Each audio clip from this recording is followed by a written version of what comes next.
23 years.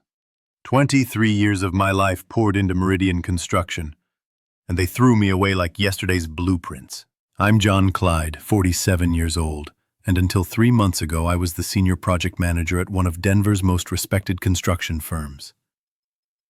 I'd watched that company grow from a small outfit handling residential additions to a major player landing million-dollar commercial contracts across Colorado. But success, as I learned the hard way, has a way of attracting the wrong kind of people. When Meridian got acquired by Pinnacle Holdings last winter, I should have seen the writing on the wall. Corporate vultures circling, talking about optimization and cost restructuring. The new regional director, Marcus Webb, flew in from their New York office with his MBA and his fancy suits, looking at our operation like we were some backwater construction crew that needed civilizing. Webb had never swung a hammer in his life, never dealt with permit delays or weather setbacks, never had to tell a client that their project was going to be 3 weeks late because the city inspector was having a bad month.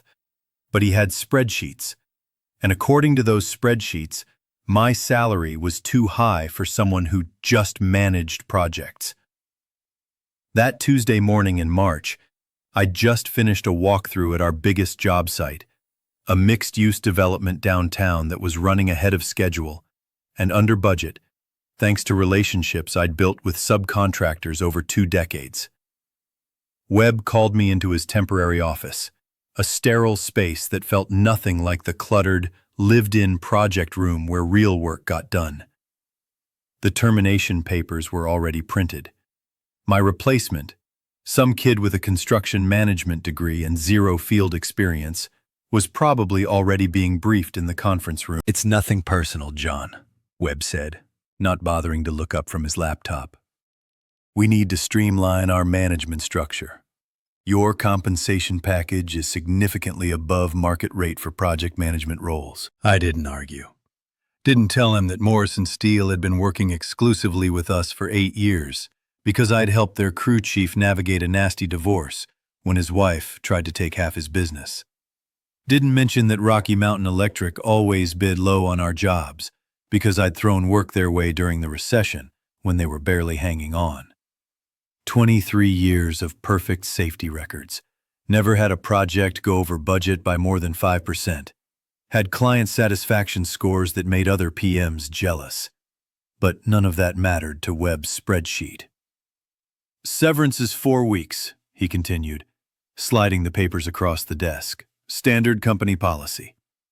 I signed without reading it through, handed over my keys, my hard hat, my company phone.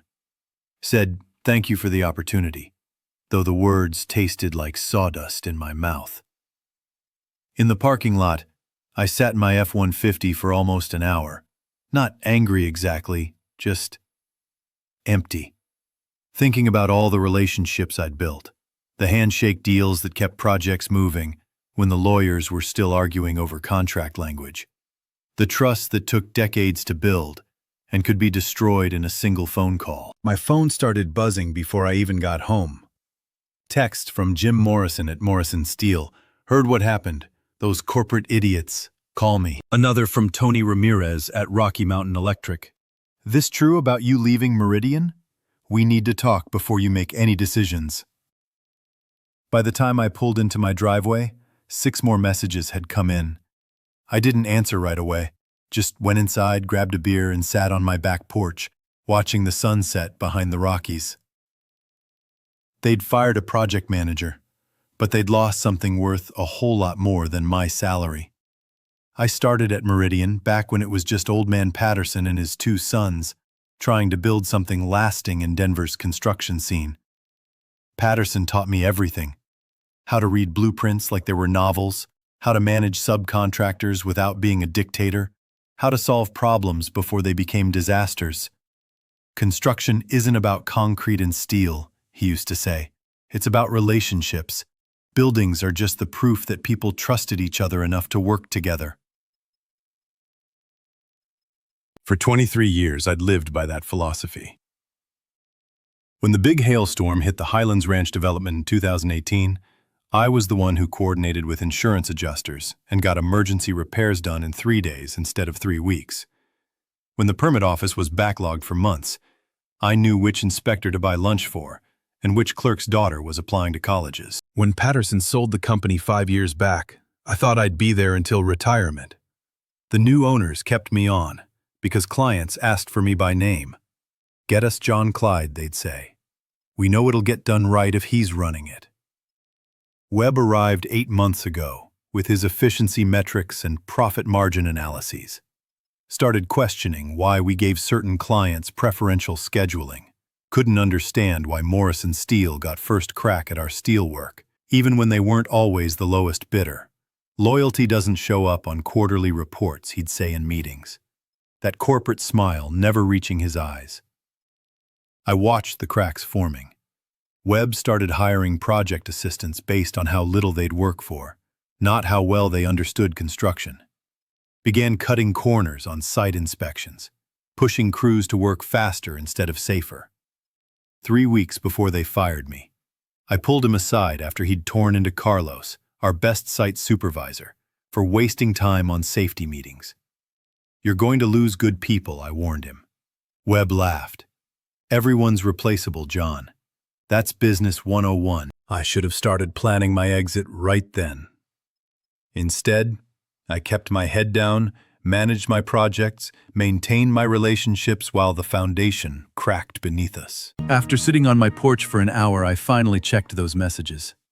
Jim Morrison wanted to meet for coffee the next morning. Tony Ramirez asked if I was planning to work for another company. Sarah Chen from Mountain View Architects just sent, "This is BS. Call me." I went inside, made a pot of coffee, and spread out my project files on the kitchen table. 23 years of contacts, relationships, favors owed, and debts paid. Meridian didn't own those. They'd fired the project manager, but they'd forgotten about the network I'd built. My phone rang. It was Patterson himself, now in his 70s, but still keeping tabs on the industry. "Damn shame what they're doing to my company," he growled. "I never should have sold to those corporate pirates." "You did what you had to do," I said. "Your health scare, Patricia's medical bills." "Still," he said, "I built that place on handshakes and trust. These new boys think construction is just another commodity business." After we hung up, I stared at my hands, scarred from 23 years of job sites, calloused from handling everything from blueprints to rebar. All of it gone with a signature on a severance agreement. The next morning, I met Jim Morrison at a diner near the old Stapleton development, where we'd first worked together 15 years ago. He didn't waste time on small talk. "Heard what happened," he said, sliding into the booth. "Complete horseshit. You've saved more projects than anyone in this city." "Just doing my job," I said. "No." Jim shook his head. "You did way more than your job.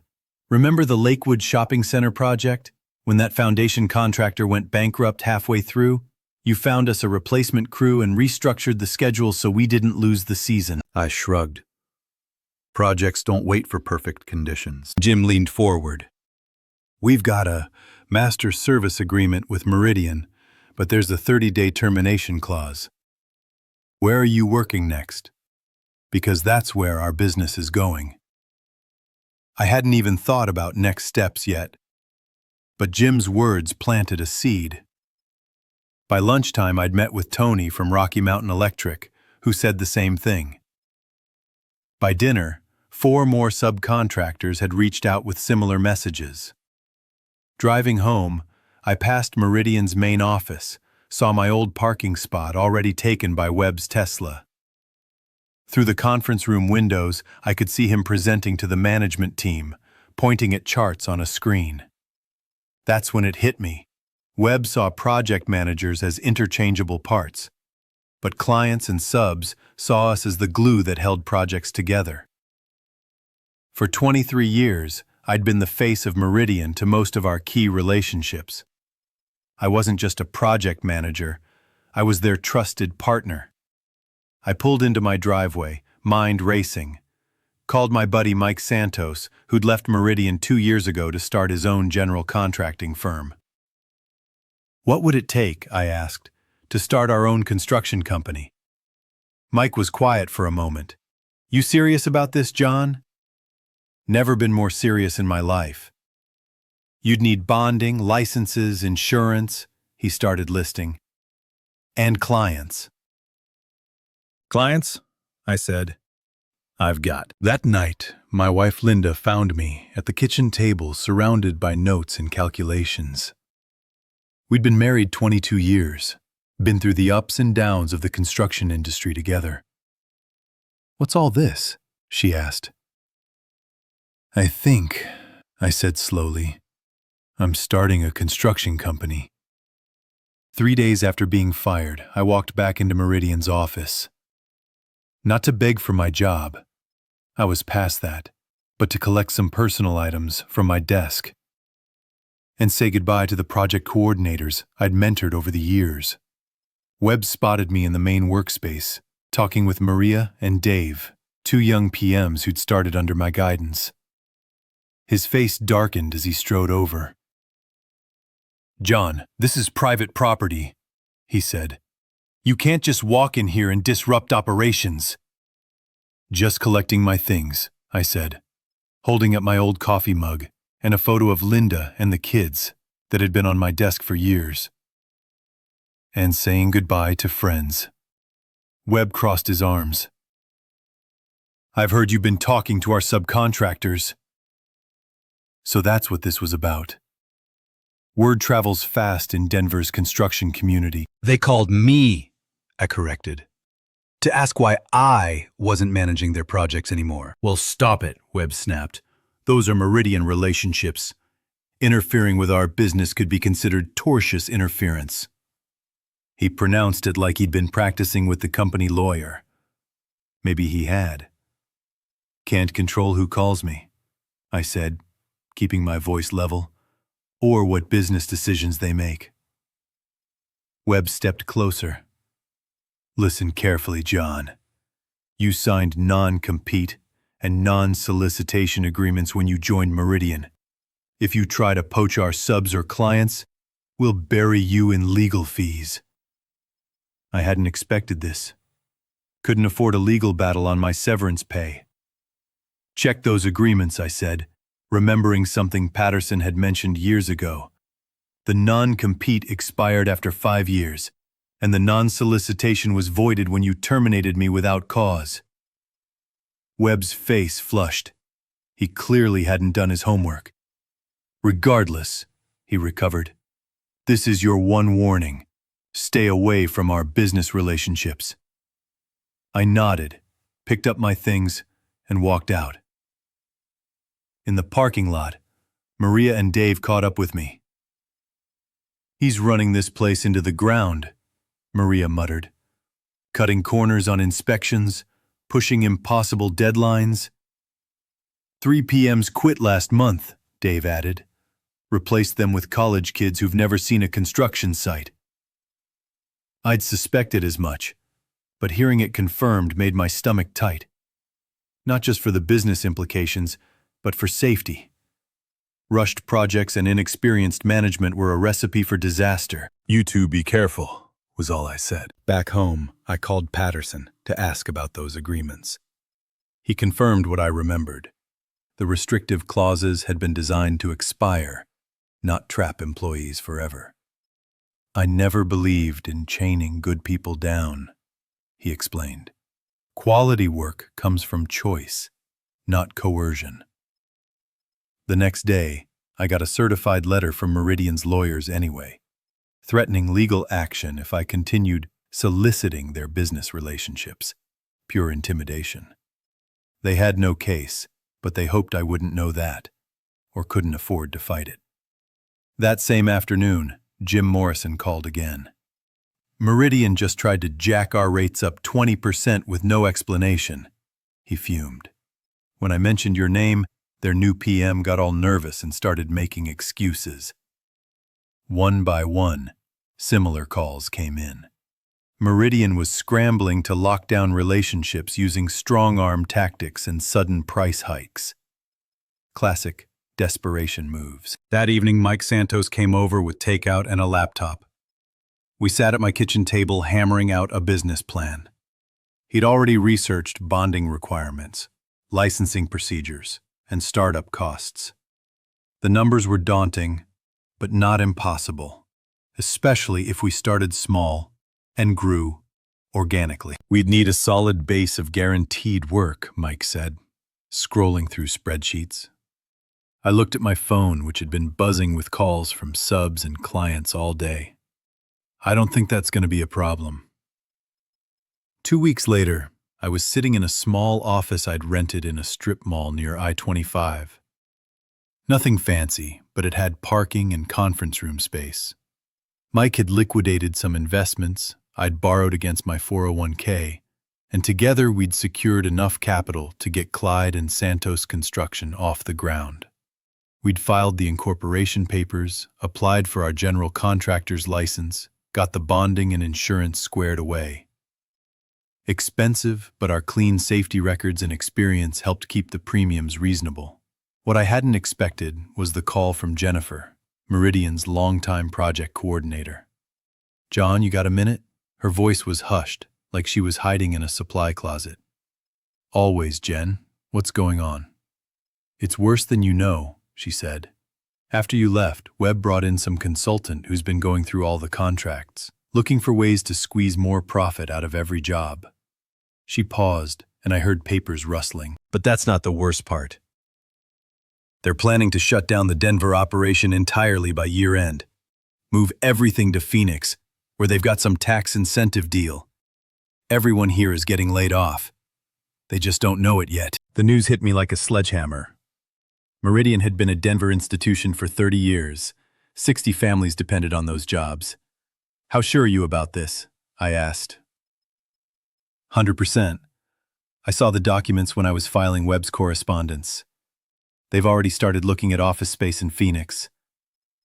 After she hung up, I sat at my empty desk, staring at the water-stained ceiling tiles. This wasn't just about me anymore. It was about all the people who'd be blindsided in 6 months. Mike arrived with coffee and donuts, excited about a potential warehouse project he'd heard about. He stopped short when he saw my expression. "What happened?" I told him what Jennifer had shared. His expression hardened as I spoke. "So all this talk about efficiency and restructuring was just smoke," he said. "They were planning to dump everyone anyway. Seems that way." Mike sat down, coffee forgotten.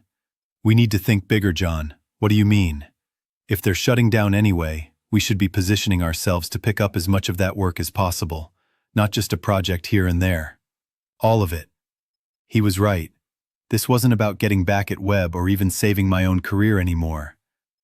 It was about preserving what Patterson had built, the relationships, the trust, the jobs. We spent the rest of the day revising our business plan, called our banker about additional financing, started looking at larger office space that could accommodate the staff we'd eventually need. By evening, we had the framework for something much more ambitious than our original small-scale operation. The next morning, I called Patterson and asked him to meet me for lunch. I laid out everything. What Jennifer had told me, what Mike and I were planning, the challenges we faced. The old man listened quietly, hands folded on the table. When I finished, he was silent for a long moment. "How much do you need?" he asked finally. "Sir?" "For startup capital. I've got some money set aside. Was planning to buy a place in Florida, but this seems more important." I hadn't expected this. "Mr. Patterson, we couldn't ask you to—" "You're not asking." He cut me off. "I'm offering. Those people at Meridian, most of them I hired myself, known their families for years. I'll be damned if I'll sit by while some corporate buzzard scatters them to the wind." He pulled out his checkbook right there in the restaurant. "Let's build something right this time," he said. "Something that lasts." Over the next month, Clyde, Santos, and Patterson Construction took shape with startling speed. Patterson's investment, combined with our own resources and a business loan, gave us enough capital to lease proper office space, hire key personnel, and bid on substantial projects. We started with the essentials. Jennifer gave notice at Meridian and joined us as operations manager. 2 senior project managers followed, tired of Webb's micromanagement and corner cutting. We hired Carlos, the site supervisor Webb had berated, as our safety director. The office came together quickly, a real workspace with proper conference rooms, a plan room for blueprints, space for the staff we planned to hire. Each morning, I'd arrive before dawn and feel a surge of pride seeing our company logo on the door. Meanwhile, Meridian was imploding. After I left, 4 major clients had terminated their contracts, citing concerns about project management continuity. They hadn't come to us yet, but they were taking meetings. Word of the Phoenix move had leaked. Morale was in the basement. Project managers were leaving weekly. Jobs were falling behind schedule. Webb was in full panic mode, slashing margins to keep clients while cutting corners everywhere else. We moved carefully, building our capacity before taking on too much work. Patterson insisted on doing things right: proper procedures, thorough safety protocols, competitive but fair compensation. "The profit will come if we focus on quality," he kept saying. By the 6th week, we were ready to approach clients directly. I started with Mountain View Architects, a firm I'd worked with on dozens of projects over the years. Sarah Chen met me in her office, reviewed our bonding certificates, insurance policies, and safety records. Asked tough questions about our capacity and project management systems. "This all looks solid, John," she said finally. "But Meridian just cut their management fees to keep our business. They're pricing below your proposal." "They can't sustain those rates," I replied, "and they can't match our project management. Plus, there's something you should know." I told her about the Phoenix move. Sarah's face darkened. "So all their promises about local presence and quick response times are worthless," she said. "Once they relocate, yes." Sarah nodded slowly. "We need to transition this carefully. Can't afford any disruptions to our current projects." "We've got a plan for that," I assured her, outlining our gradual implementation strategy. By the end of the meeting, we had a handshake deal. Mountain View would move their smaller projects to us immediately, with larger ones transitioning as they came up for bid. Similar conversations played out with other architects, developers, and property managers. Not all signed immediately, but most started steering work our way. We weren't just taking projects, we were taking the good people too. Every week, another Meridian employee would approach us about opportunities. We couldn't hire them all, but we took the best: experienced estimators, skilled project coordinators, reliable supervisors. Then came the moment that confirmed we were on the right path. Dave, the young PM, who was still at Meridian, called one evening. "John, you won't believe this. Webb just announced they lost the Highlands Ranch development contract." Highlands Ranch was Meridian's biggest project, a $40 million mixed-use development. Losing it would be devastating. What happened?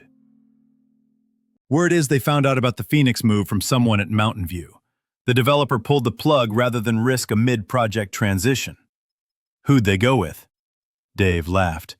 "That's the beautiful part. You guys. They called this afternoon asking for a proposal." The plan was working better than we'd hoped. We didn't need to actively poach Meridian's business.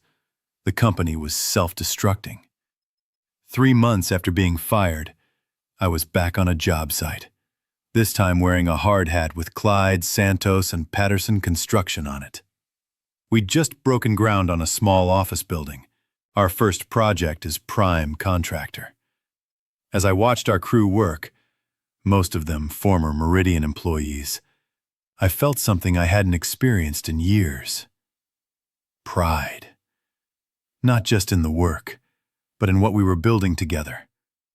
Patterson joined me at the job trailer, moving slowly but still sharp as ever. At 74, he wasn't handling day-to-day operations, but He came by most sites to check on progress and share his wisdom. "Never thought I'd be back in the construction business," he said, watching our concrete crew prepare for the foundation pour. "Having regrets?" I asked. He laughed. "Hell no. Best decision I've made since I sold the first time." We walked to site perimeter, discussing scheduling and logistics. The project was running smoothly, ahead of schedule, and under budget. "You know what makes this work?" Patterson said, stopping to watch our crew. "It's not the equipment, or the contracts, or even the capital. It's the people. Same lesson I tried to teach you 20 years ago." He wasn't wrong. We'd built something valuable because we valued the right things. That afternoon, Webb called. First time I'd heard from him since the confrontation at Meridian's office. "John, we need to talk," he said, his voice lacking its usual corporate confidence. "About what?" "I think there's been some misunderstanding. Maybe we can work something out." I almost laughed. "What kind of misunderstanding?" "Look, I know you're upset about how things ended, but Meridian needs experienced project managers. We could bring you back as a senior PM, maybe even a director position." The desperation in his voice was unmistakable. "Thanks, but I'm good where I am." "Think about it," he pressed. "We can match whatever you're making now, plus benefits." "Marcus," I said, using his first name for the first time. "You fired me 3 months ago because my salary was too high. Now you want to pay me more to come back?" Silence on the other end. "The thing is," I continued, "I'm not just an employee anymore. I'm a partner in something we're building from the ground up. Something based on the relationships you thought didn't matter." I hung up and sat in my truck for a moment, processing what had just happened. Webb's offer confirmed what we already knew. Meridian was desperate. The Phoenix move was probably off the table now. They were fighting for survival. 6 months after being fired from Meridian Construction, I stood in the conference room of Clyde, Santos, and Patterson Construction, looking at architectural plans for 3 major projects we'd been awarded in the past month. Our staff had grown to 22 people, most of them refugees from Meridian's chaos.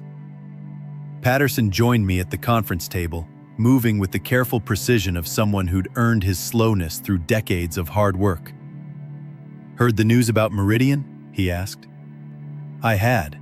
They'd filed for Chapter 11 bankruptcy protection the week before. Webb was gone, reportedly taking a position with a development firm in Austin. The Phoenix Investment Group had written off their Denver acquisition as a total loss. "Feel bad for the people still there," I said, and I meant it. "Good construction workers caught in corporate crossfire." Patterson nodded. "We'll hire who we can. The rest will land on their feet. Good people always do in this business." We walked through our office, past project coordinators updating schedules, estimators preparing bids, safety coordinators reviewing site reports.